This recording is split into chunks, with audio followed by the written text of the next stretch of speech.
Coming up, authorities bring multiple charges against a Carthage man in the death of a 19-year-old. Just like yesterday, rain all off to our north, but it's not going to stay there much longer. The latest in the Skywatch Weather Center. And we take a look at how one local artist gives back to part of her city by giving it a colorful new makeover. The 4 states' most watched news starts now. Good morning and welcome to the KOAM Morning News. It's 5 a.m. I'm Tanya Buck. And I'm Chris Warner. We have been waiting. We've been counting down since, Tuesday of last week? At least. For rain. It's coming. It's getting closer. It's getting ever so closer. So it's one of those things. We've got just a little bit more to get through. And I know it seems like it's taken forever to get to this point, but we are at this point. So there's the rain showers and some thunderstorms off to our north. That's where they are. As you can see, nothing happening in our area right now other than this business. We got heat advisories. Now the good news is these ones expire at 7 instead of 8, which is a plus. 7th and range line, pretty nice looking so far, but it is warm to start the day, 85 degrees. South-southwest wind at 13, and that wind's going to get a little gusty later. All of us sitting in about that range. So check it out to the north. You see the wind shift? We've got this stalled frontal boundary. That's what's going to increase our rain chances as it kind of just bounces around the area. So to the north of this boundary, look at Iola, Yates Center, the upper 60s. And you look south of this boundary, we're sitting in the mid-80s. So, I mean, there's a significant temperature difference. As we go through the day, it is going to heat up again, but the winds are going to pick up too. They'll be from the southwest, 10, 15, gusting 25, highs hidden for the lower 100s, but increasing storm chances. And as we go into the night, same thing, but increasing storm chances. And they will continue to increase over the next several days, and they will bring us some rain that we need. But there's a little caveat to that rain that we'll talk about. Some possibilities that rain, there's some things about that rain we need to discuss. But the rain is on its way. It's going to get here. It's going to be scattered off and on for the next several days. And it's also going to change our temperatures dramatically too. So we'll get to the full forecast a little later, but it's going to be nice. There's going to be a lot of people out just standing in the rain, dancing in the rain. And that's one 4-letter word I like to talk about. Yeah, right now. Rain is something that we definitely want to discuss, and it is on its way. All right. Thanks, Chris. The Kansas Bureau of Investigation is helping the Chanute Police Department investigate an early morning homicide. Authorities say a resident who heard a gunshot called officers shortly after midnight Tuesday morning. Police found 34-year-old Blake Pearson of Topeka in an alley with a gunshot wound and a bystander giving him CPR. Pearson was later pronounced dead at the hospital. An autopsy has been scheduled. Authorities charge a 19-year-old man in a crash earlier this month that killed another 19-year-old. Authorities say Joseph Hill of Carthage was driving while intoxicated when the vehicle overturned near Grand Falls in Joplin. In that crash, 2 people were injured. Keenan Reed of Carthage was killed. Hill is charged with felony DWI, death of another, second-degree felony assault, and driving with a suspended or revoked license. Federal officials are investigating the death of a worker at the Silver Dollar City theme park near Branson, Missouri. A spokeswoman for the Federal Department of Labor says the employee was hospitalized last week with head injuries allegedly sustained during maintenance and testing of a roller coaster. The employee was pronounced dead the next day. That person's name has not been released. The employee had worked at the park since 2017. Administrators with the Joplin School District are urging parents to apply for reduced or free lunches for their kids. Officials say the National School Lunch Program waiver that provided free school meals for all students since the beginning of the pandemic has not been renewed for the 2022 to 2023 school year. Originally, all students were eligible for reduced or free lunches under the pandemic waiver, but now parents must apply and be approved. You can find a link on how to apply on our website at KOAMnewsnow.com. Well, the January 6th committee may be considering another high-profile subpoena, this time for Jenny Thomas, a conservative activist and the wife of Supreme Court Justice Clarence Thomas. She was in direct contact with members of former President Trump's inner circle and with others who were seeking to overturn the 2020 election results. Nicole Killian has more. It's very important for us to speak with her. Vice Chair Liz Cheney warned the January 6th Select Committee could consider a subpoena against Ginny Thomas if the well-known conservative activist doesn't come forward. I hope she will agree to do so voluntarily, but I'm sure we will contemplate a subpoena if she won't. The committee sent a letter in June requesting her appearance after learning she exchanged messages with former White House Chief of Staff Mark Meadows and attorney John Eastman, who authored a memo about how to block certification of the 2020 election results. Whether it involves the wife of a Supreme Court justice or anyone else, if they have information or a role in an effort to overturn an election, yes, they're not excluded from examination. Friday, former Trump political advisor Steve Bannon was convicted on 2 counts of contempt of Congress for defying a committee subpoena and could face up to 2 years in jail. But you can't ignore a congressional subpoena or you'll pay the price. The panel says it has not decided on a criminal referral to the Justice Department against the former president, but urged it not to wait. I sure as hell hope they have a criminal investigation at this point into Donald Trump. An emboldened Trump lashed out in a pair of weekend rallies. If I announced that I was not going to run for office, the persecution of Donald Trump would immediately stop.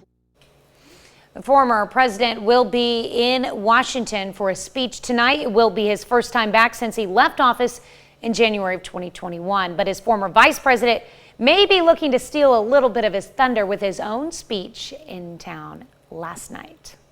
Well, if you are ever on the go and want to still be able to watch our newscast live, just download the KOAM Plus app. It's available free of charge on the app store of your choice.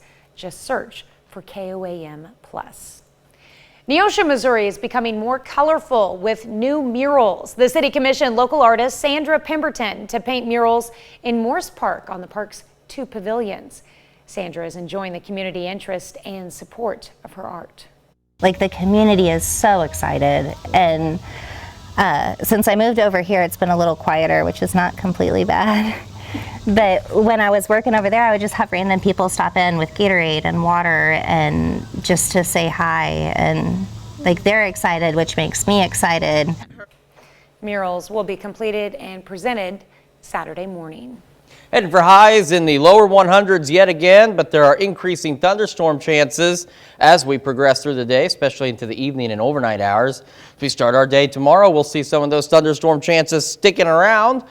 Lows in the upper 70s. Now, the winds are going to be picking up too, so quick look at the future gusts. We're looking at 20 to 25 miles an hour as we head into through this morning and into tomorrow.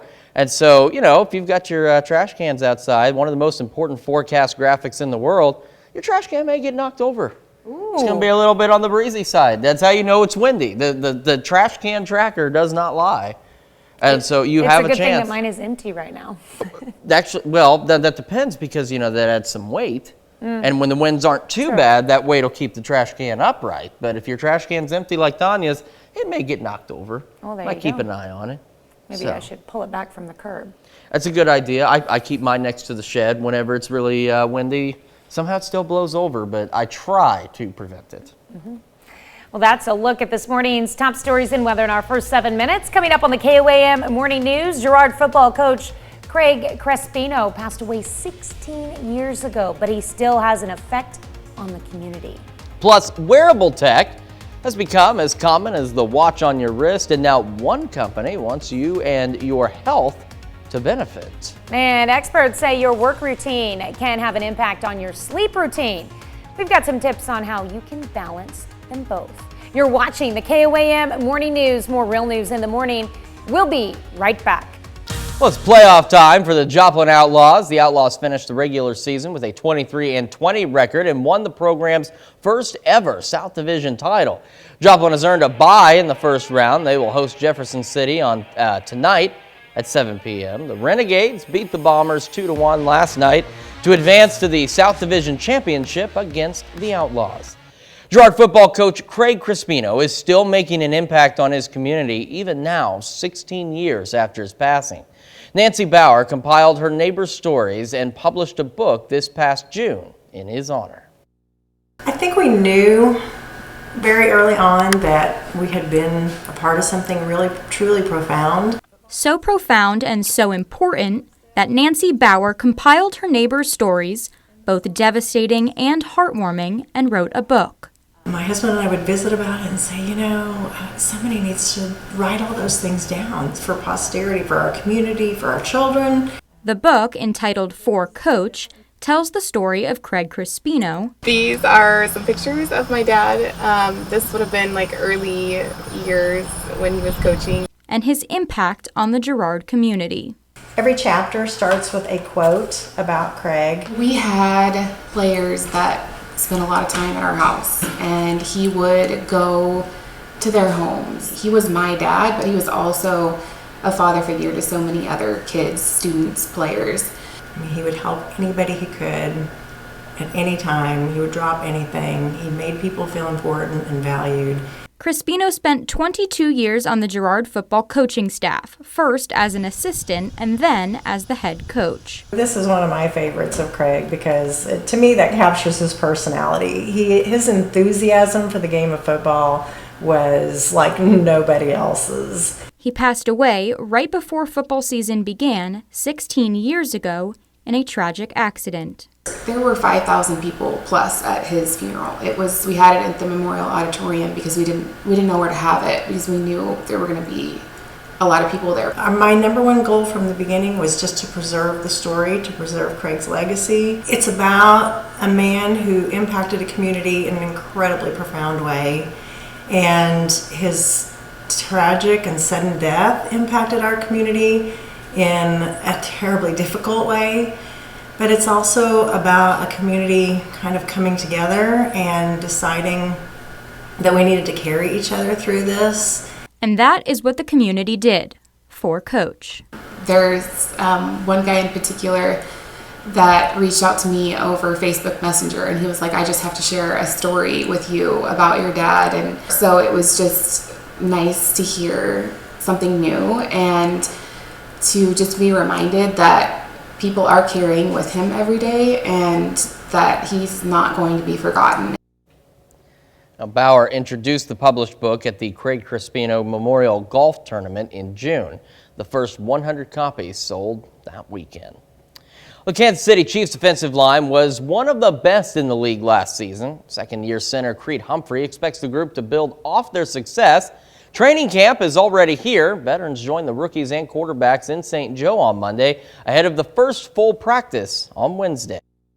Last year, I felt like I grew so much, throughout the playbook, and my techniques and everything through training camp because, it's 24/7. You're thinking about football. You're working on different things, at different times in the day. So, I think it's a huge help for us, and it really helps build the continuity, too, of the offensive line. We want to be known as one of the, the most physically dominating lines in the league. We have the pieces. We have the guys that can do it. So, really, that's our whole outlook.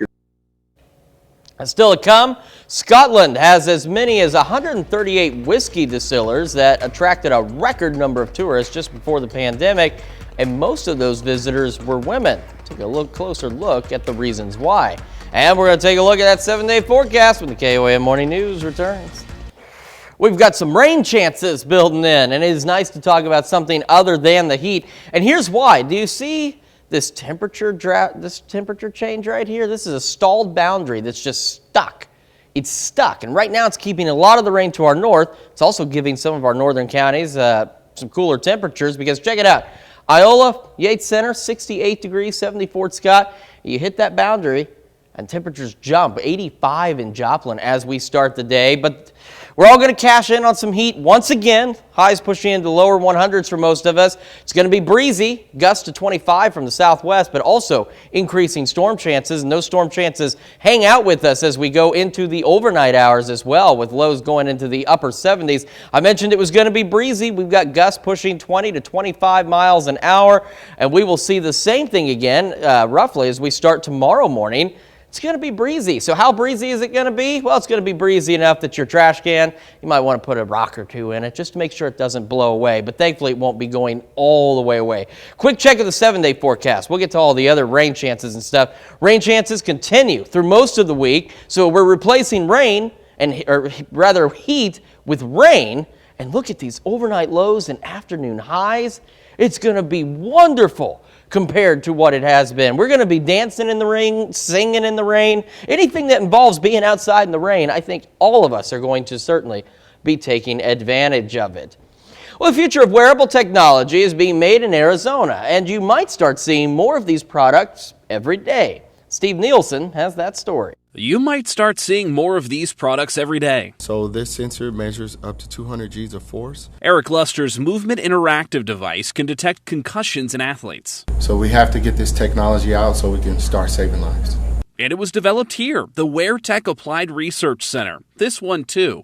Vicki Mayo says if your device notices you're starting to become stressed, these will fix that. And as soon as you get stressed out, we'll give you a dose of blast technology using our artificial intelligence to reduce your stress in real time in seconds. Started in 2019, the WearTech Institute connects local universities and entrepreneurs and investors. The Arizona Commerce Authority just awarded $1.6 million to 8 wearable technology projects, matching private investment in the small research companies. That means creating new jobs here in Arizona, building out our manufacturing capacity here in the state, and diversifying our economy. They bring in industry leaders to go over the needs of the healthcare industry and then connect with entrepreneurs that can fill those needs. There are many resources that are unknown by us when we enter into the program. Erica Frazanzi's company made this device that detects acetone in the breath to help with weight loss. So we'll bring this to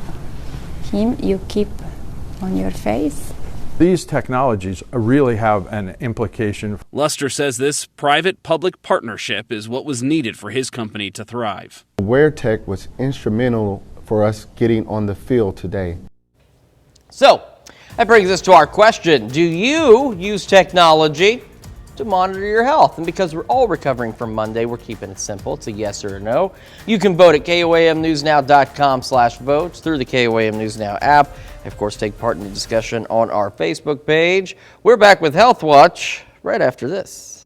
Topping Healthwatch this morning, busy work schedules and daily routines can affect your sleep quality, but health experts are sharing tips to help you sleep better and wake up more refreshed. They suggest limiting the caffeine you drank by noon or 4 p.m. at the latest, according to a report. They also say it's best to avoid working late, hitting the gym 3 hours before bedtime, or having a late dinner. They say getting extra sleep during the weekends to catch up doesn't actually help. Instead, aim for 8 hours of sleep and try to go to bed around the same time every night to enhance your sleep quality. I don't do any of those things. Darn it.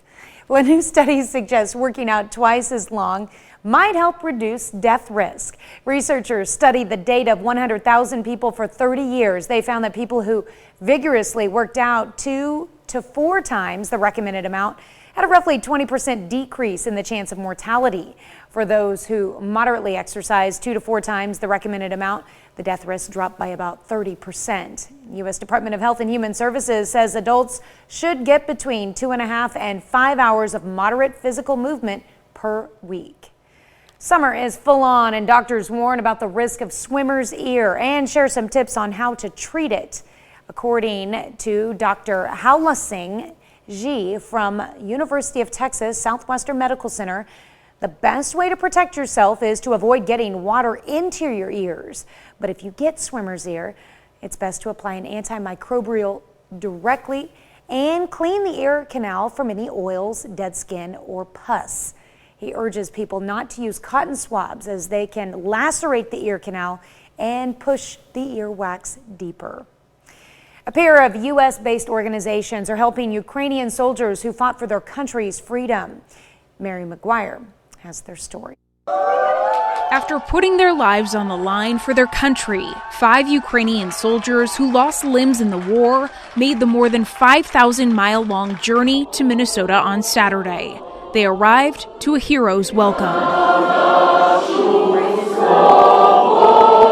The trip was made possible by the Protez Foundation, a local organization that is now helping Ukrainian children, soldiers, and civilians get free prosthetics in the U.S. We started to think how we from Minnesota can help Ukraine. Instead of sitting and talking about it, we decided what we can help. The idea for prosthetics for Ukrainians was sparked by Yakov Gradinar of Limb Lab, a Minnesota-based orthotics and prosthetics service. He immigrated to the Twin Cities from Ukraine 15 years ago. Losing limb is like losing close friend or family member. I'm so thankful. I really love that for such a greeting.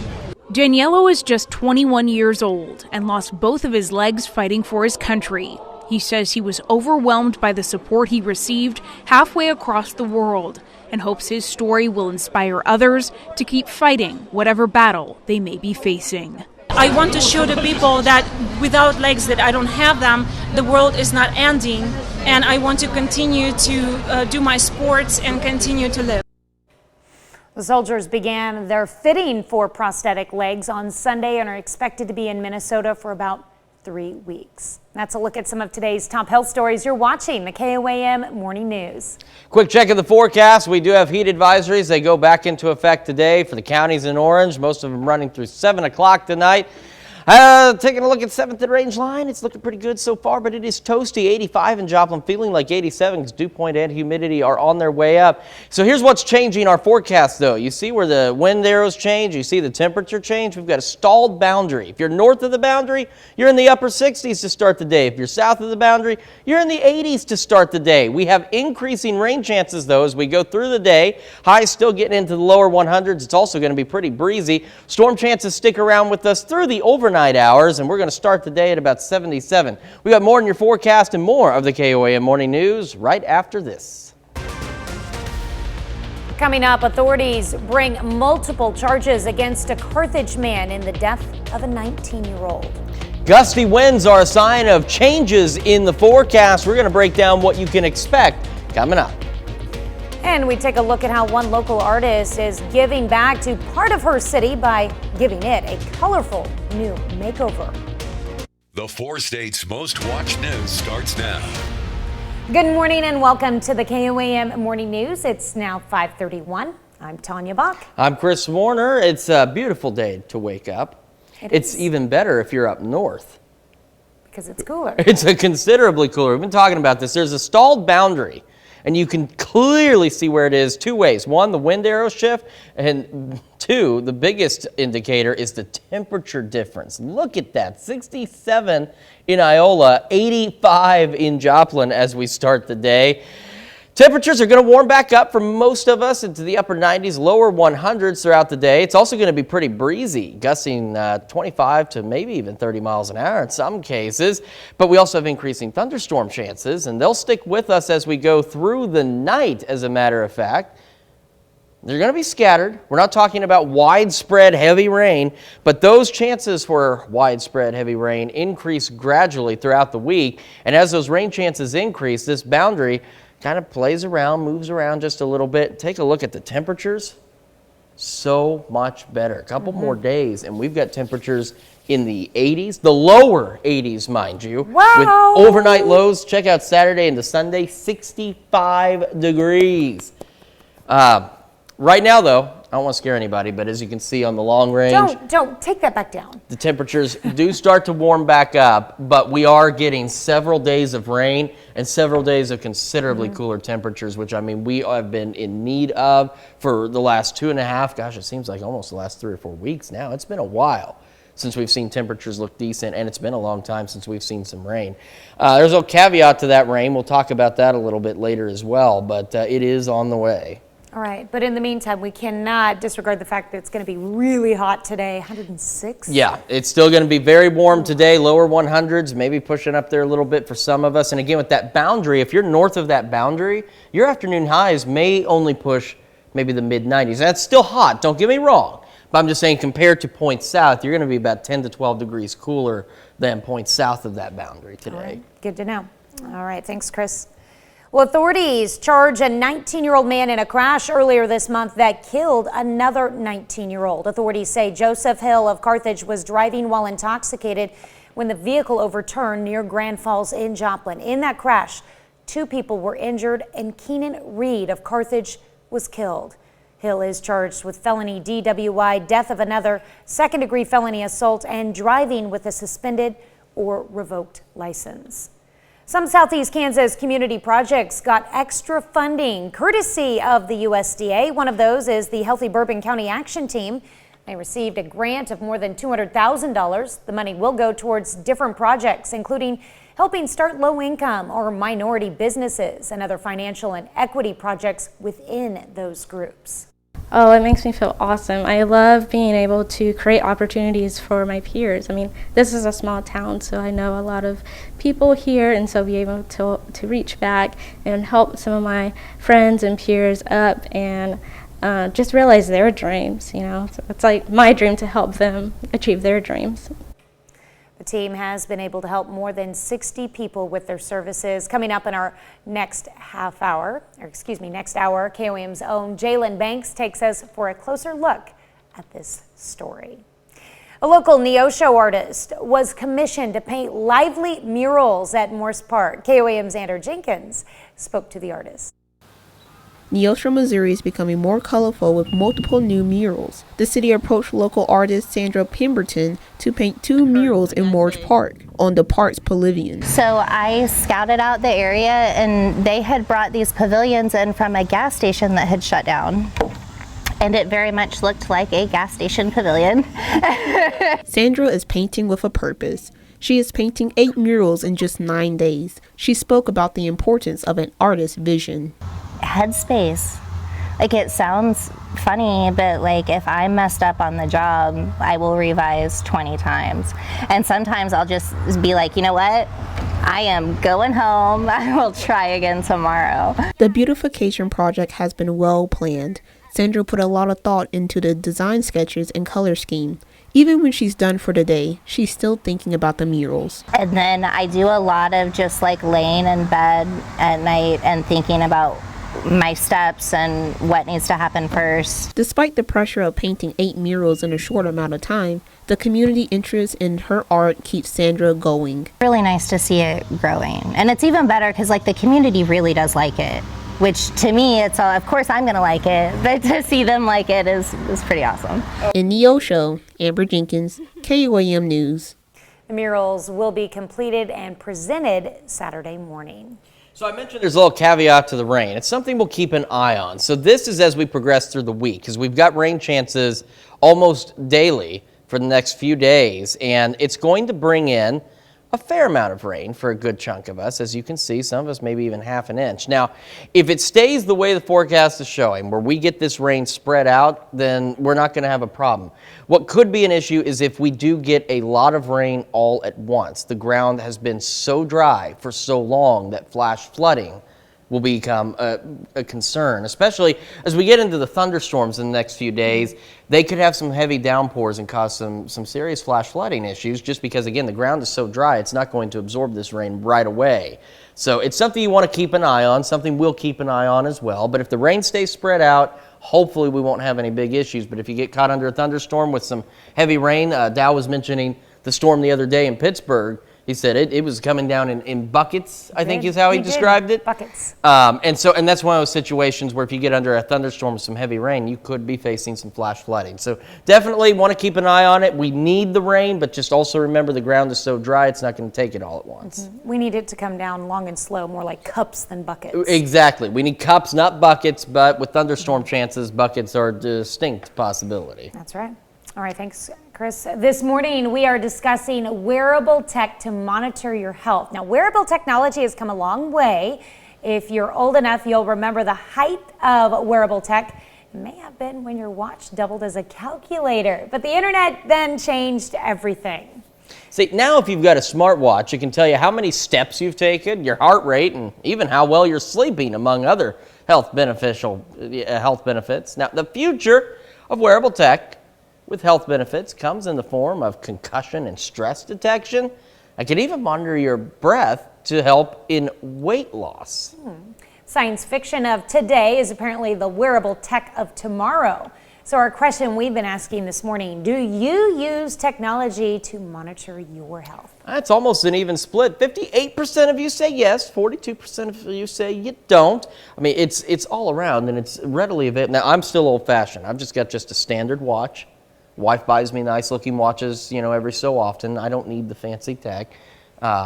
because I don't need to know how quickly I'm dying. That's all it's going to tell me. So you can vote, though. KOAMNewsNow.com/vote, KOAM News Now app, and, of course, take part in the discussion on our Facebook page. All right. You don't want to track your steps? I don't really need to do. I know I walk a lot, so that's all I need to know. There you go. That's a look at our top news stories. Coming up this half hour on the KOAM Morning News, Jack Nicholson's Joker suit goes up for auction.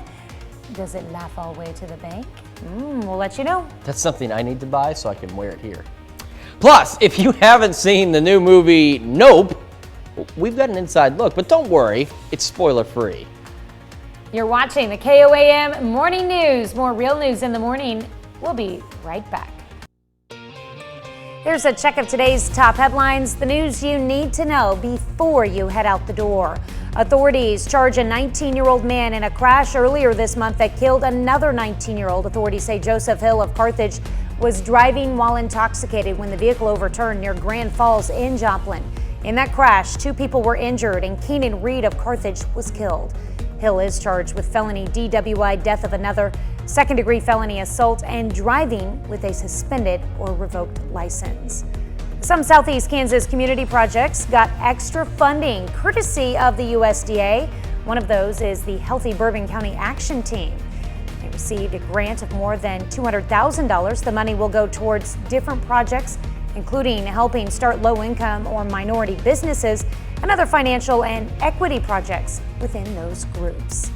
The Miami, Oklahoma City Council gives residents some leeway on utility rates when a meter cannot be read because of extraordinary circumstances. Issue was brought up to the council after 2 residents had problems with their water meters. One was struck by lightning and the other was installed incorrectly. As a result, city workers were unable to accurately read the meters.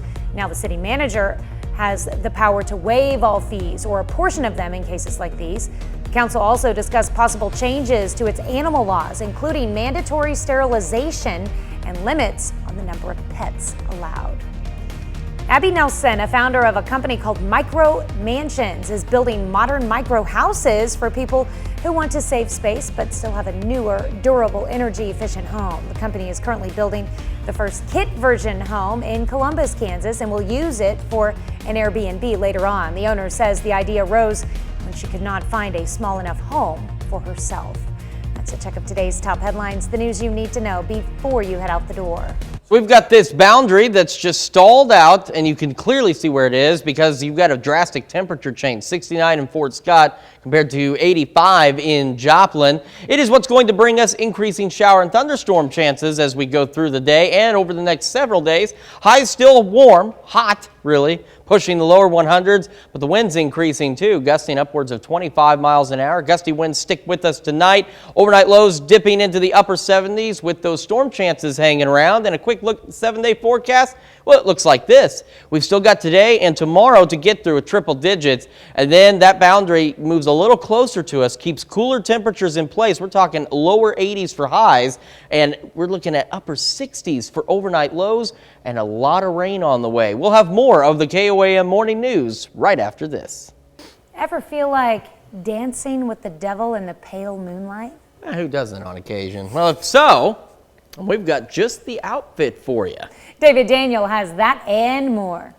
Gentlemen, let's broaden our minds. Nice outfit. Jack Nicholson's purple Joker suit from 1989's Batman was a hotly contested prize at Heritage Auction's latest Hollywood memorabilia event.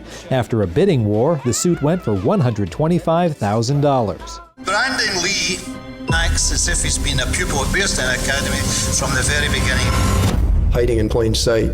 It's about the best place you can hide. Alan Cummings stars in the documentary My Old School, about a 30-year-old man who posed as a teenage student at a Scottish secondary school. The hoaxer was interviewed for the doc, but didn't want to appear on camera, which is where Cummings came in. It's kind of bizarre when I say to people, say, oh, your new movie, blah, blah. I say, well, it's actually a documentary. They go, oh, are you appearing, talking? I say, no, I'm actually playing the person the documentary is about, but I'm lip syncing. The whole thing is so nuts. 25 years ago, Cummings was supposed to direct and star in a dramatized movie about the scandal, but it fell through. My Old School is now in theaters. In Hollywood, I'm really David Daniel. I need the Joker suit. Yes. I absolutely And it doesn't have do. any green on it, so it would work on our green screen. It but would does work it come with the perfectly. flower? I hope it comes with everything you see. I mean, I want the accessories. I need the cane so I can point at the forecast data, and I need that hat because that covers a multitude of sins. So. Yeah. Okay, so we're not going to spoil the plot of Jordan Peele's new movie, Nope. And Rick Damigella doesn't either in this report. What's a bad miracle?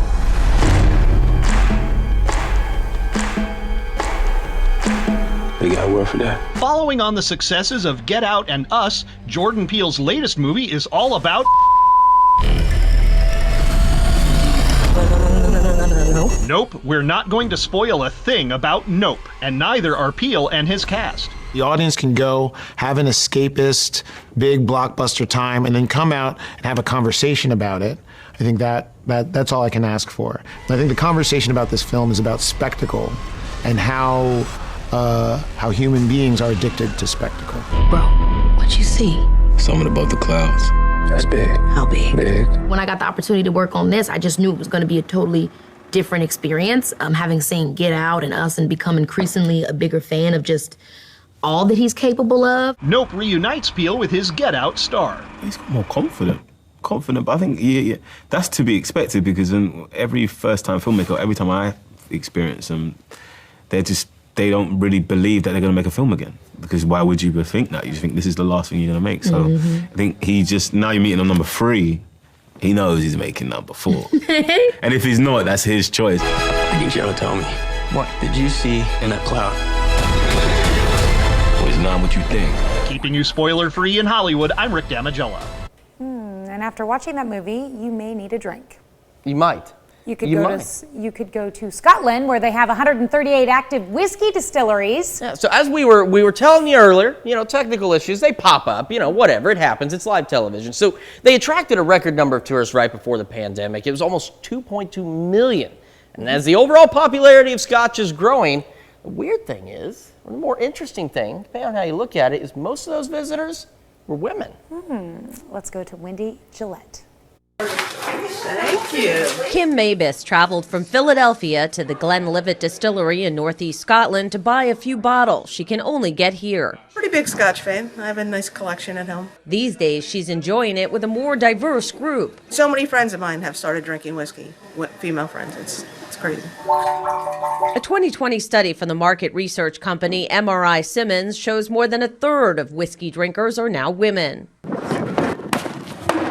At Ardbeg Distillery on the Scottish island of Islay, visitor center manager Jackie Thompson estimates the percentage of women guests drinking whiskey has quadrupled since she entered the business 25 years ago.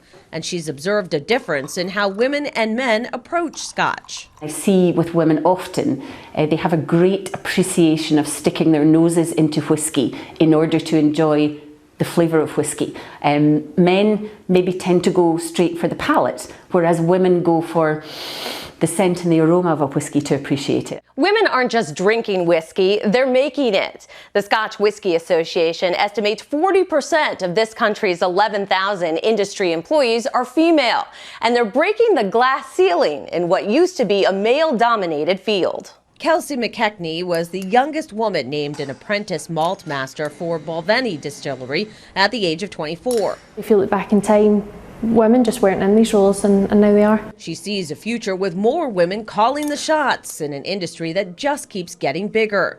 The Scotch Whisky Association says every second, 44 bottles of Scotland's national drink are exported, with 4 of those bottles headed for the U.S. Wendy Gillette, CBS News, Islay, Scotland. The Distilled Spirits Council of the U.S. says the growth of super premium Scotch brands is driving sales up here, up 200% since 2003. Fascinating. Well, you know what else is fascinating? Rain chances. I'll look at the forecast right after this.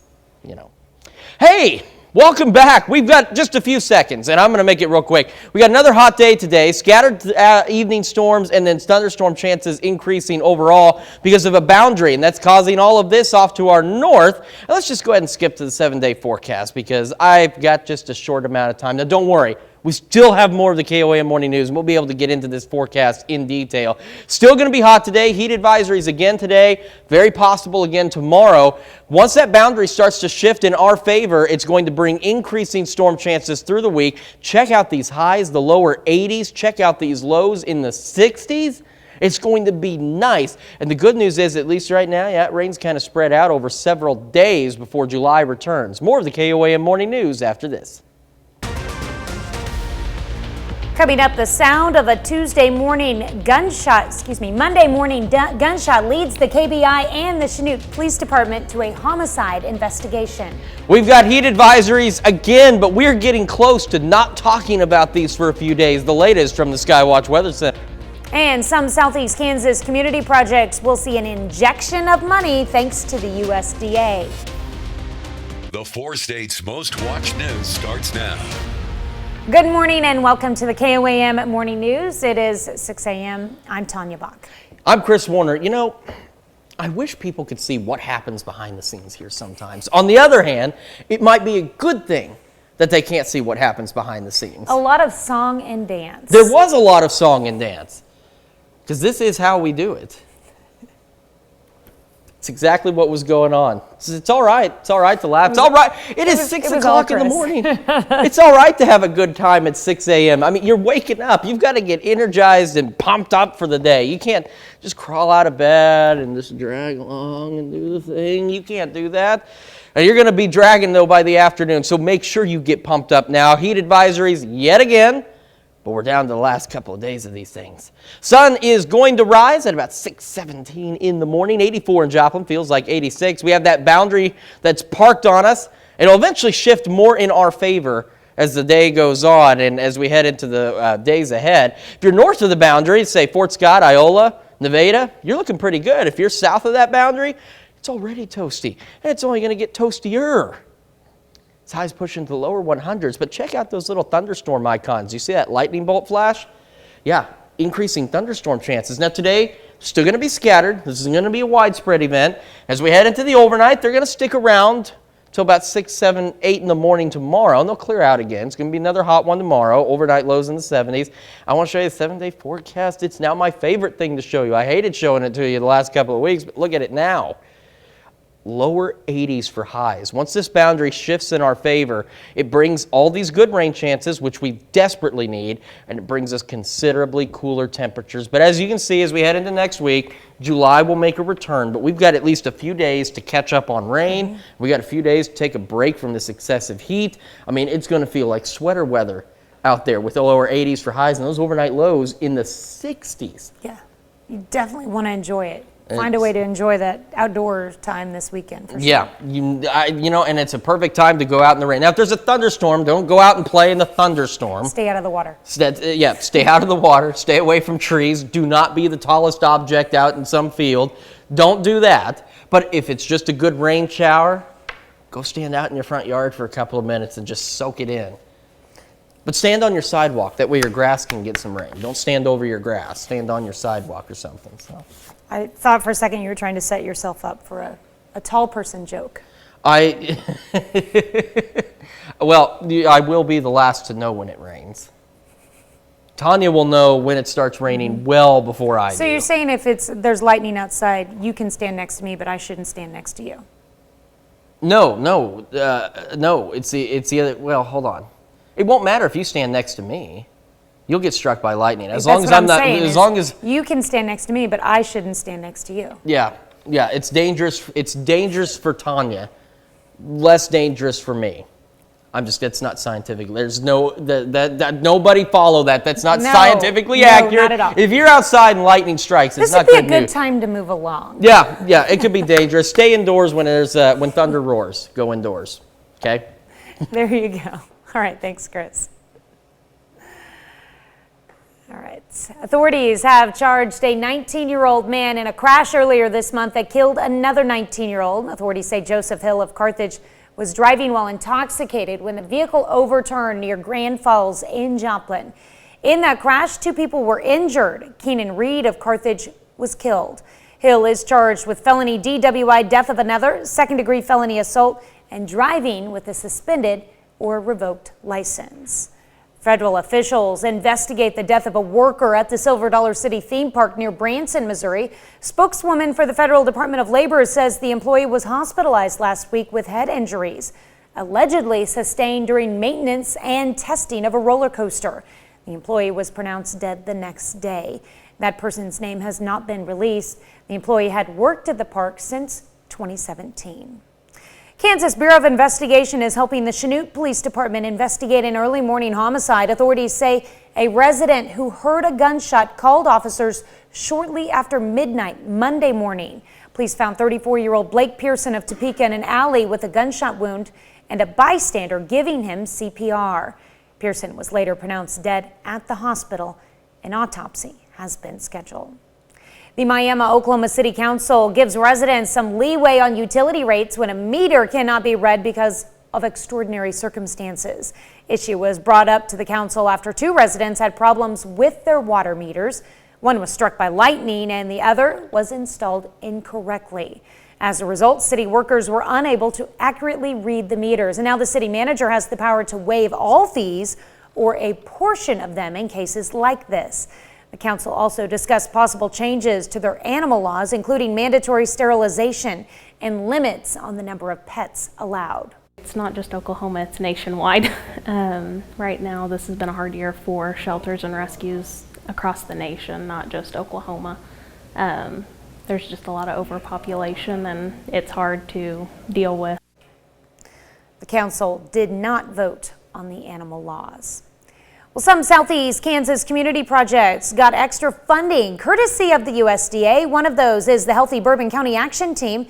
It received a grant of more than $200,000. The money will go towards different projects, including helping to start low-income or minority businesses and other financial and equity projects within those groups. Oh, it makes me feel awesome. I love being able to create opportunities for my peers. I mean, this is a small town, so I know a lot of people here, and so be able to reach back and help some of my friends and peers up and just realize their dreams, you know. So it's like my dream to help them achieve their dreams. The team has been able to help more than 60 people with its services. Administrators with the Joplin School District are urging parents to apply for reduced or free lunches for their kids. Officials say the National School Lunch Program waiver that provided free school meals for all students since the beginning of the pandemic has not been renewed for the 2022 to 2023 school year. Originally, all students were eligible for reduced or free lunches under the pandemic waiver, but now parents must apply and be approved. You can find a link on how to apply on our website at KOAMnewsnow.com. Luxury for half the price and half the size. Abby Nelson, a founder of a company called Micro Mansions, is building modern micro houses for people who want to save space but still have a newer, durable, energy-efficient home. The company is currently building the first kit version home in Columbus, Kansas, and will use it for an Airbnb later on. The owner says the idea arose when she could not find a small enough home for herself. I couldn't find anything that I wanted. Everything was too big. And so I started designing my own house to put on a piece of land. And they were more of these smaller footprint, kind of modern homes. And I had a lot of interest from other people to have a similar house. The crew hopes to build the kits in 4 to 6 weeks. If you're ever on the go and want to still be able to watch our newscast live, just download the KOAM Plus app.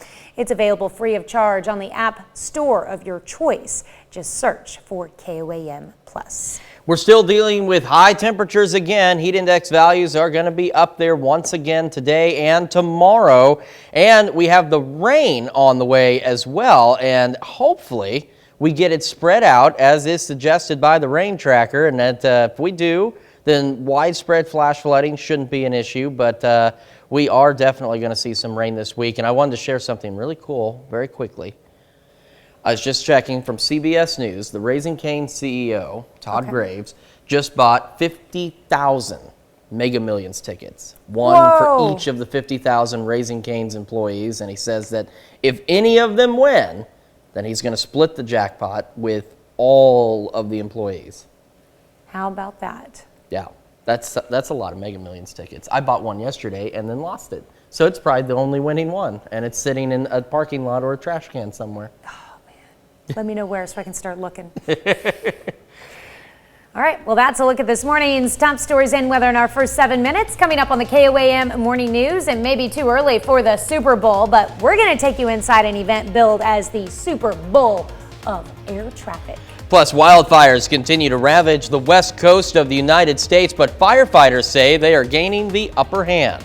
And a recent report shows a disparity between black and white patients when it comes to vision loss and a glaucoma diagnosis. We've got the details. You're watching the KOAM Morning News. More real news in the morning.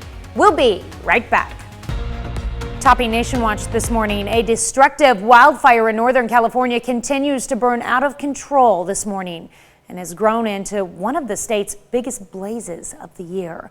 Thousands of residents have been forced to evacuate their homes, and several of those homes have already been damaged or destroyed. Trinity Chavez has this latest. Around 2,000 firefighters armed with hoses, bulldozers, and airplanes continue to battle the so-called Oak Fire near Yosemite National Park in California. Newlyweds Steve and Andrea Ward found out their home was destroyed after seeing it explode on the news. The house they thought they would spend the rest of their life in, gutted in a matter of minutes. She's looking over my shoulder, and this home that we had just gotten married at 2 weeks ago, it explodes, and you're looking at it on a mobile phone. The Wards are among the more than 6,000 residents who were forced to leave their homes as the fire exploded in size. This is the first time ever in my life being evacuated, so this is kind of different. A lot of anxiety. Officials say the wildfire, which started Friday afternoon, has burned at least 15,000 acres and threatens more than 2,600 buildings. Hot weather, low humidity, and a third year of extreme drought are making the battle even harder. Everything that's burning in the fire is extremely dry. California's governor has declared a state of emergency for Mariposa County. The state has so far fought more than 4,400 wildfires this year. Trinity Chavez, CBS News, New York. Fire officials say so far at least 15 structures have been damaged or destroyed. Smoke from the fire has prompted an air quality alert for millions from as far as 200 miles away. The jury, who will determine how much money InfoWars host Alex Jones will pay to two Sandy Hook families, is currently being selected in Texas. Jones has already been found guilty of claiming the 2012 elementary school shooting was a hoax. 20 first graders and 6 educators lost their lives in that shooting. The two families accused Jones of intentionally inflicting emotional distress. And now a jury will decide how much they will be awarded in damages. About 100 potential jurors answered questions Monday to determine whether they will be a fit for the trial. That's a look at today's top national stories. We'll be right back. A Wisconsin air traffic control tower becomes the busiest tower in the world during the annual EAA AirVenture Air Show. Jeff Alexander takes us inside the tower to show us how the staff direct nearly 20,000 planes in and out of AirVenture. Runway RV over Interstate, start your descent. They are certified professional air traffic controllers from airports across the country, volunteering their time this week and more than thrilled to be in Oshkosh. This is a huge honor. It's one of the biggest honors for a controller. This is the Super Bowl of air traffic control, so they've made the big time. Over the course of this week, these controllers will direct nearly 20,000 planes in and out of AirVenture. They work in teams of 4, and at least one is a veteran, having worked in the tower before at EAA. The controller only gets to work till they're 56, so they have to retire at some point. So we're constantly building our team and making sure that we're developing and providing a quality product here, because this is, for this week, this is the busiest air traffic control tower in the world. With 3 active runways, multiple planes can land at the same time. Controllers work 8-hour shifts and even get a few days off, because you guessed it, when they're in the tower, it gets stressful. Yes, it does. But it's very controlled. They're extremely highly proficient professionals, so they manage it. But yes, it gets very stressful. The FAA has staffed the tower in Oshkosh with controllers during AirVenture since 1960. We are going to see some good changes in our forecast, and now they are just barely maybe 24 hours away, less than that. So we have the rain and thunderstorms off to our north. They are staying that way. We've got a few sneaking into our far northwestern counties, but most of us going to stay dry this morning. Heat advisories go back into effect, and even some excessive heat warnings lasting through at least 7 o'clock tonight. Sun is rising at 7th and Range Line. 84 in Joplin, feels like 86 as we start the day. At Boundary, I was talking about, stalled out. You can clearly see where it is. We're two ways, the wind shift and the temperatures. Iola, Fort Scott in the upper 60s. If you're south of that boundary, you're in the mid 80s to start your day. All of us going to warm up again. Now, if you're further north, you won't warm up as much as everybody else, but you're still going to get hot again. Highs pushing into the lower 100s for most of us with increasing storm chances about 5 o'clock this afternoon. They'll last with us overnight along with gusty winds. Temperatures dropping off into the upper 70s and some scattered storms to start the day. And like I said, it's going to be very gusty outside as well, so something to keep an eye on with that.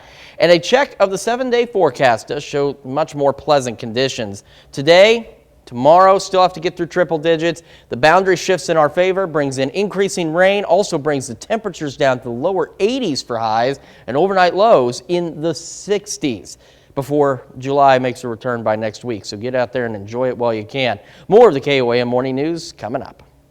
Healthwatch this morning. With inflation at a 40-year high, many people are looking to save a buck. But officials at one U.S. hospital are urging parents not to chance their children's safety after they say they encountered dozens of counterfeit car seats. Mandy Gaither has more on what to look for to make sure your baby stays safe. In the car, it's the best way to keep a baby safe, but some parents may unknowingly be putting their children in counterfeit car seats.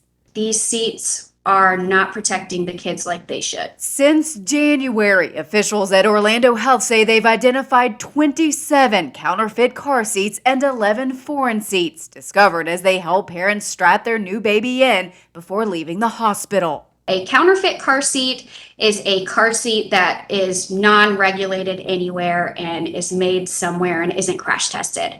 But a foreign car seat is a car seat that is crash tested maybe in Europe, but those standards don't meet the U.S. standards. To make sure your car seat is safe, check the straps and anchoring parts. Officials say knockoffs may not have lower anchor attachments or a chest clip. Look out for paperwork. A car seat manual and registration card are included in all federally compliant car seats in the U.S. And read the labels. A federally compliant seat will have a warning label showing it complies with federal motor vehicle safety standards. If it does not have any of those labels in English and Spanish, if the labels are in another language, that can be an indication that it is a counterfeit car seat. Hospital officials say many of these car seats are bought online through third-party vendors, and if the price is too good to be true, it probably is. Well, many times when counterfeit car seats are discovered, parents cannot get a hold of the vendors that sold them and have no way to get their money back. Hospital officials urge parents in this situation to report them. You can do that at stopfakes.gov.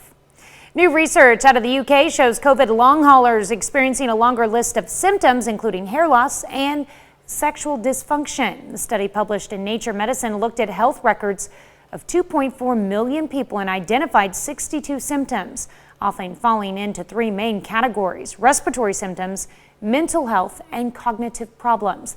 The data suggests females, younger people, and Black and brown patients are at greater risk of developing long COVID, as well as smokers and those with pre-existing conditions and patients from low socioeconomic backgrounds.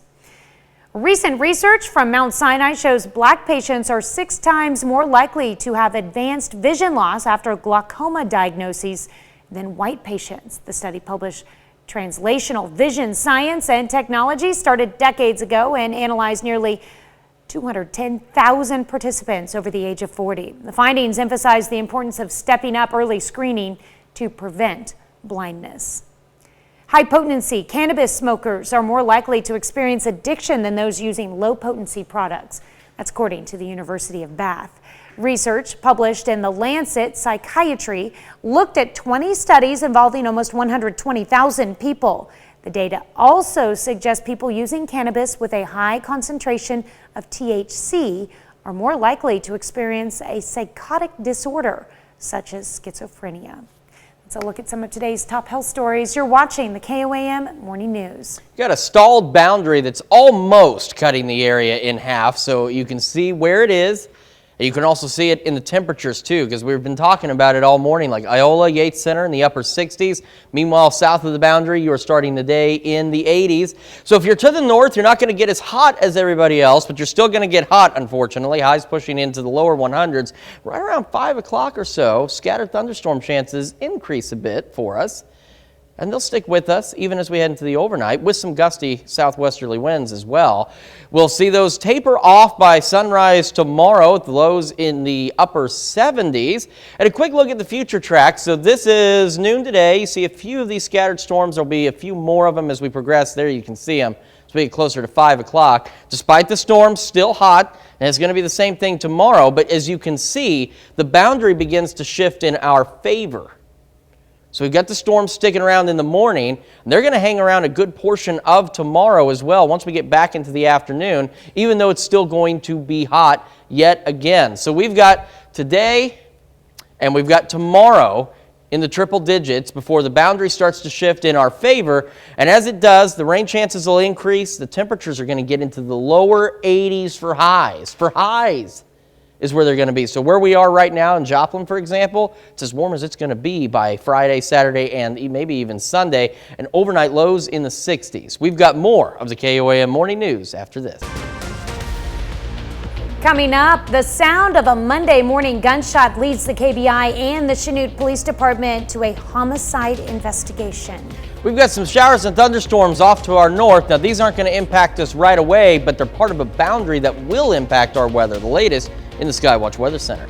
And some Southeast Kansas community projects will see an injection of money thanks to the USDA.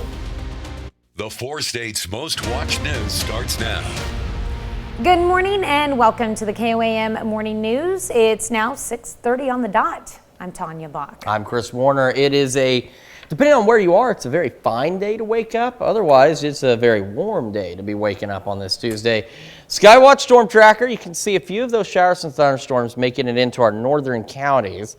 They're not going to have a big impact. They're not really going to do much this morning, but they're part of a boundary that's going to be changing our weather over the next several days. So heat advisories, as you can see, they run most of them through 7 p.m. tonight, and some excessive heat warnings that are also still in place because it's still going to be hot today and tomorrow. 7th and range line, the sun is starting to rise. There's some distant clouds out there. 84 in Joplin feels like 86. You can see where the boundary is because Iola, Fort Scott, Yates Center in the 60s. If you're south of that boundary, you are in the 80s, which is not a good way to start the day. If you're north of the boundary, you're still going to get hot, but not nearly as hot as everyone else. If you're south of that boundary, highs pushing lower 100s. Everybody getting in on some scattered thunderstorm chances. And in addition to that, we got increasing winds, gusting upwards of 20 to 25 miles an hour. Thunderstorm chances will stick with us through the early part of tomorrow. We'll get a break. They'll start up again, and then it's going to be a relentless pattern of shower and thunderstorm chances as that boundary shifts in our favor. It'll bring our temperatures down, and it will bring those increasing rain chances as well, which is something we certainly need after everything we've been through the last, 3 weeks now? Yeah. 3 weeks. And it's been hot and dry and miserable, and it's about to get better. If, albeit briefly, it's going to get better, and it's going to be helpful whatever we get. Hopefully it'll get better. We're looking forward to it. Yeah, we're needing the rain. We've got rain on the way, and it's going to be over several days. So that'll be nice. It'll be a nice break. It's not just going to be a single day event because, spring, summer, even in the fall, you get a cold front that just plows through with a line of storms, makes it nice for a day, and then it's back to being miserable. This is a long-term event because it's a stalled boundary. So it's just going to sit here for a few days and just have repeating thunderstorm and rain chances. And honestly, it'll probably take a couple of rains to loosen up that soil so they'll be able to accept it. Yeah, that's the other issue is, flash flooding could potentially be a problem, especially if you get under a thunderstorm, as Dow described the one in Pittsburgh the other day, where it's bringing buckets of rain. Yeah. That could pose a serious problem for flash flooding. But if you're just under some steady showers, like you mentioned, the ground, it's very dry. It's going to take it a little time to absorb it, but a steady shower is going to be better than buckets of rain. But I know at this point, especially for our farmers, they'll take whatever we can get, buckets or cups of rain. as long as it's rain. For sure. All right, thanks, Chris. Well, authorities charge a 19-year-old man in a crash earlier this month that killed another 19-year-old man. Authorities say Joseph Hill of Carthage was driving while intoxicated when the vehicle overturned near Grand Falls in Joplin. In that crash, 2 people were injured. Keenan Reed of Carthage was killed. Hill is charged with felony DWI, death of another, second-degree felony assault, and driving with a suspended or revoked license. Federal officials investigate the death of a worker at the Silver Dollar City theme park near Branson, Missouri. A spokeswoman for the Federal Department of Labor says the employee was hospitalized last week with head injuries, allegedly sustained during maintenance and testing of a roller coaster. The employee was pronounced dead the next day. That person's name has not been released. The employee had worked at the park since 2017. Kansas Bureau of Investigation is helping the Chanute Police Department investigate an early morning homicide. Authorities say a resident who heard a gunshot called officers shortly after midnight Monday morning. Police found 34-year-old Blake Pearson of Topeka in an alley with a gunshot wound and a bystander giving him CPR. Pearson was later pronounced dead at the hospital. An autopsy has been scheduled. The Healthy Bourbon County team is a group that helps people with specific backgrounds get their businesses up and running. KOAM's Jalen Banks explains how a $200,000 grant will help continue their mission. Oh, it makes me feel awesome. I love being able to create opportunities for my peers. I mean, this is a small town, so I know a lot of people here, and so be able to reach back and help some of my friends and peers up and just realize their dreams, you know. So it's like my dream to help them achieve their dreams. That is exactly what the mission of the Healthy Bourbon County Action Team is, creating opportunities for startup, low-income, and minority people and businesses. And with the $200,000 they've received in grant money, they'll be able to do just that. And so being able to say, okay, so we can help you get that LLC registered through the state, or we can help you get your nonprofit started and through the IRS and through the state, or we can even get your EIN number and things like that so you can get a bank account. We can connect you with different professionals. They believe that with stable income, it has more benefits than just money. Health is so much more than just what happens in the clinic. Health is where you live, where you eat, where you play. And so building wealth is a critical piece in our health outcomes as a whole. With work already getting done, the group hopes to expand in helping the community with more projects. In Fort Scott, Kansas, Jalen Banks, KOAM News. The team has been able to help over 60 people with their services. More four-state residents are noticing the impact of Japanese beetles this summer. Weather has caused them to emerge later than normal. Now gardeners are experiencing them in addition to an ongoing drought, making these pests more prevalent. The beetles emerge from the soil as an adult with a lifespan of 30 to 45 days. They do most of their feeding somewhere between June and September, depending on when they emerge. Now, large populations of beetles will move around the shrub and consume the plant tissue and make skeletonized leaves. The most effective way to get rid of them are contact pesticides. They are transient feeders, so they will not stay in one spot and completely defoliate it. What you see when you see skeletonized leaves are a large population of Japanese beetles moving pretty much all around the shrub. For more information on Japanese beetles, you can visit our website at KOAMnewsnow.com. Luxury for half the price and half the size. Abby Nelson, a founder of a company called Micro Mansions, is building modern micro houses for people who want to save space but still have a newer, durable, energy-efficient home. The company is currently building the first kit version home in Columbus, Kansas, and will use it for an Airbnb later on. The owner says the goal is to have a mansion sale for around $100,000. Our cost per square foot is a little bit more, but you're still getting like everything you would get in a normal house, just a little bit smaller footprint, and then you're able to have like those nicer higher end finishes, so it's durable, it's energy efficient, it's a good product for a price point that is needed in the area. The crew hopes to build the kits in 4 to 6 weeks. Coming up when the KOAM Morning News switches over to Fox 14, our own Yana Hadula takes us inside these micro mansions. Quick check of the forecast. Future Track does show increasing shower and thunderstorm chances. Despite that fact, it's still going to be hot. You can see as we head through the week, though, we get better chances. And a look at that 7 day shows those better chances. There's a boundary to our north. It'll shift a little bit more in our favor, bring us some cooler temperatures. And as we've mentioned, increased rain chances. All right. Well, that's a look at our top news stories. Coming up this half hour in the KOAM Morning News, after weeks of speculation, we may have an answer to the question, what impact will Elon Musk have on Twitter? Plus, wearable tech has come a long way since the days of watch calculators. Now you can get a whole battery of health monitoring systems. Do you wear, or do you use wearable tech in your health care? I'll let you weigh in. We'll be right back. In Consumer Watch this morning, will it or won't it? With inflation still at a 4-decade high, the Fed is expected to announce a second consecutive 3/4 point interest rate hike when it ends its latest policy meeting tomorrow. But with signs the economy has started to slow, the jobless claims at an 8-month high, that typically leads to the Fed stop raising rates and possibly even cut them. If rates do go up, it would make borrowing more expensive for everyone, companies and individuals. Walmart says it's cutting prices on clothing and other items. The retailer made the announcement yesterday while warning visitors of lower profits in the months ahead. Company says it's responding to reduced spending by its customers, which it attributed to rising inflation.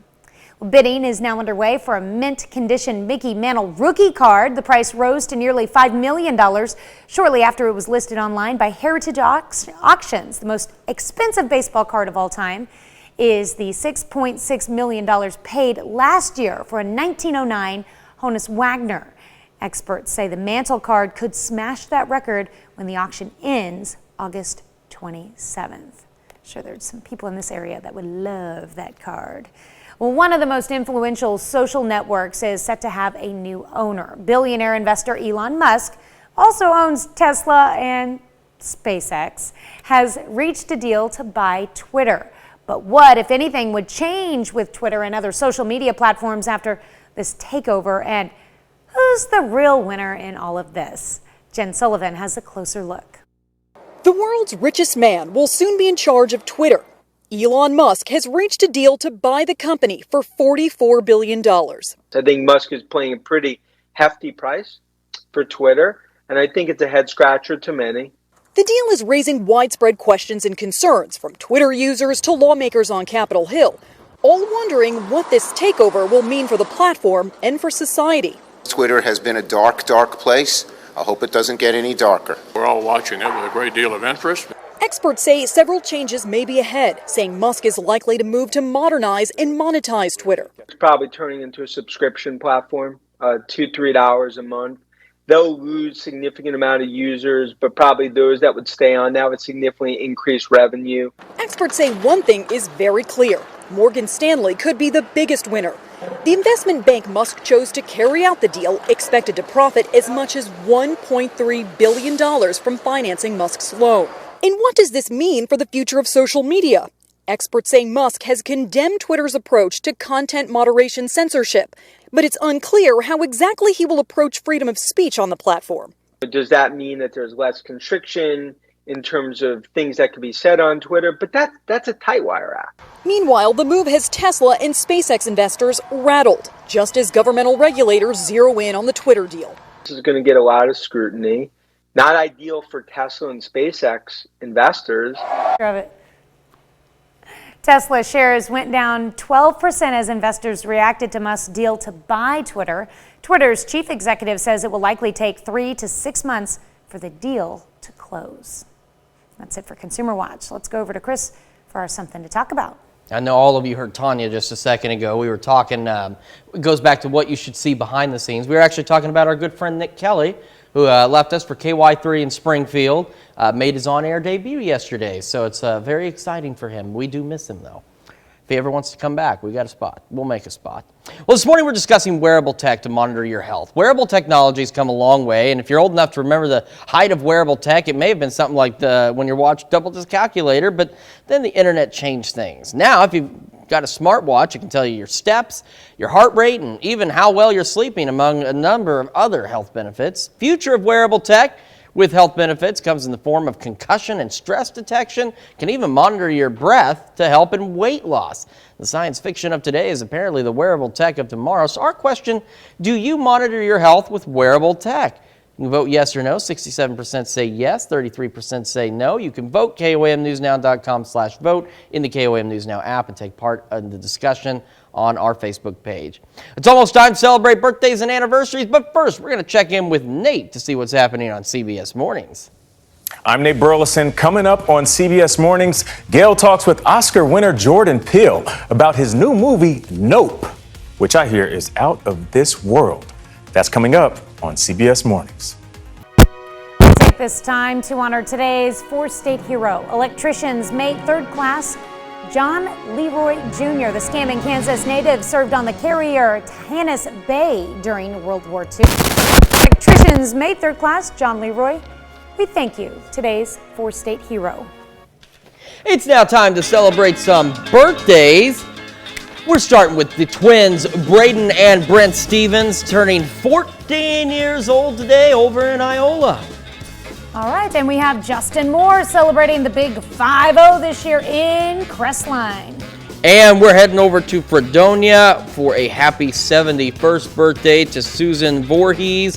And this comes with love from the Grimmets. All right, and that is our birthday list for today. If you have a birthday or anniversary, you can email them to us at birthdayswithan@KOAMtv.com or birthdays@KOAMnewsnow.com. And don't forget, while you're there, to make sure that you sign up for the KOAM Birthday Club. You get a lot of cool special deals from local businesses, and it's super easy to sign up for. Just head over to our website, KOAMnewsnow.com, and sign up for that KOAM Birthday Club. It's going to feel like a birthday celebration this week once things start to look better. You see some showers and thunderstorms off to our north. Some of them starting now to get into our northern counties. They will dissipate as the day goes on, but worry not. There's more on the way. But before we get to that, we got to deal with this again. Heat advisories in the orange, excessive heat warnings in the magenta color. 7th and range line, here comes the sun. And as it does, temperatures will climb. 84 in Joplin. Feels like 86. That dew point and humidity are up there. Now, that boundary I was talking about, there's a boundary. Here it is. You can see it very clearly. You can also see it in the temperatures. It's in the 60s to the north of this, 80s to the south of this. So, folks in our northern counties, you're going to get hot today, but not nearly as hot as those south of the boundary. Lower 100s for most of us, with increasing storm chances by about 5 o'clock. They'll stick with us with gusty winds overnight, and we'll see these storms taper off around 8 or 9 a.m. tomorrow morning with lows in the upper 70s. We've still got another day of heat to get through. Let's take a quick look at the future track. You can see some of these scattered showers and thunderstorms around the area. They start to pick up. Don't do anything for the temperatures, unfortunately. But the boundary is going to start to shift in our favor. And as it does shift in our favor, we increase the rain chances, increase the thunderstorm chances, and we'll start to eventually decrease the temperatures. But not yet. Tomorrow, still going to be hot for most of us. And a quick look at the 7-day forecast. There you can see where the boundary begins to shift is Wednesday night. We're 90 on Thursday, lower 80s Friday, Saturday, upper 80s Sunday. The heat will return by next week, but before then, we've got socked in rain chances and overnight lows in the 60s. We've got more of the KOAM Morning News right after this. So check up today's top headlines, the news you need to know before you head out the door. Authorities charge a 19-year-old man in a crash earlier this month that killed another 19-year-old. Authorities say Joseph Hill of Carthage was driving while intoxicated when the vehicle overturned near Grand Falls in Joplin. In that crash, 2 people were injured and Keenan Reed of Carthage was killed. Hill is charged with felony DWI, death of another, second-degree felony assault, and driving with a suspended or revoked license. Well, some Southeast Kansas community projects get extra funding courtesy of the USDA. One of those is the Healthy Bourbon County Action Team. It received a grant of more than $200,000. The money will go towards different projects, including helping start low-income or minority businesses and other financial and equity projects within those groups. The Miami-Oklahoma City Council gives residents some leeway on utility rates when a meter cannot be read because of extraordinary circumstances. Issue was brought up to the council after 2 residents had problems with their water meters One was struck by lightning and the other installed incorrectly. As a result, city workers were unable to accurately read the meters, and now the city manager has the power to waive all fees or a portion of them in cases like this. The council also discussed possible changes to its animal laws, including mandatory sterilization and limits on the number of pets allowed. Abby Nelson, a founder of a company called Micro Mansions, is building modern micro houses for people who want to save space but still have a newer, durable, energy-efficient home. The company is currently building the first kit version home in Columbus, Kansas, and will use it for Airbnb later on. The owner says the idea arose when she could not find a small enough home for herself. That's a check of today's top headlines, the news you need to know before you head out the door. Now check out that forecast you need to know before you head out the door. If you're north of this stalled boundary, you're starting the day in the 60s. If you're south of the stalled boundary, you're starting the day in the 80s. So that means those in the north won't get as hot as those in the south, but you'll still get hot. Highs for most of us pushing in the lower 100s. Thunderstorm chances increasing as the day progresses with gusty southwest winds. Gusty southwest winds carry us over, as well as thunderstorm chances as we head into the overnight. As we start the day tomorrow on the 7-day forecast, that boundary starts to shift in our favor, bringing us increased rain chances, and it will also bring the temperatures down to the lower 80s for highs. So where we're starting in places like Joplin right now, that's going to be our high in just about 3 more days. So it's going to be a nice, pleasant break. Oh, that'll be nice. Well, coming up today at noon, we're making State Fair cream puffs in the Mr. Food Test Kitchen. Your morning news continues on KOAM with CBS Mornings next. Housing prices nationwide are up about 20%, but they've soared far more in areas in Tampa Bay. Ahead on CBS Mornings, how the lack of affordable housing is hurting residents. Or you can switch on over with us on Fox 14, where your only local morning news continues. This morning, we'll take you inside a micro mansion. I've been talking about them. It'd be neat to see the inside of them, too. Plus, if you've ever wanted farm fresh eggs on a daily basis, we got a story for you. All right. That's going to wrap it up for us for now, though. We'll see you back here tomorrow morning at 5 a.m. And we're going to do it again today at noon.